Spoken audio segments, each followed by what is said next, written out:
Control is an athlete's ability to take charge of the controllable components of their sport. At the same time, they recognize what's out of their control and they don't waste time trying to control those things that they can't. Now take a second to think through and list out the components of your sport that you can control and the components that you cannot control. Reviewing what you have control over can really help you clear up space in your head and figure out what you need to focus on. Some examples of controllables are how much effort you give, what kind of attitude you bring to practice into a competition, your time management, continuing to develop your skills, finding the right support system, and the goals that you set.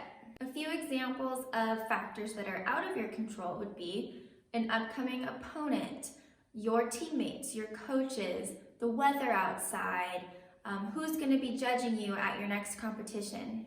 Being a resilient athlete was something that was very difficult for me. I struggled with mental blocks and I would get scared of skills that I had been doing for years and suddenly say, I'm not going to be able to do it anymore. I might as well just stop for the day and come back tomorrow with a clean slate and pretend it never happened.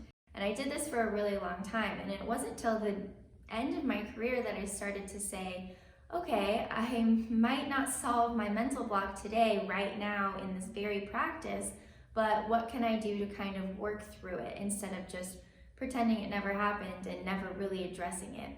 So I would say, okay, what skill am I not scared of doing? Can I do this simpler skill and do it a few times and then maybe add on and keep adding on until ideally I can work my way back up to the skill that originally scared me. And while this isn't necessarily the best place for me to be in, it's so much better than saying I give up and I'm just going to go home and not even deal with it.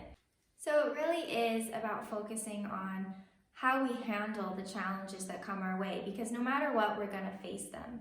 And all we can do is continue to think positively throughout them, figure out what we can control, and then work on that in order to get to where we want to go.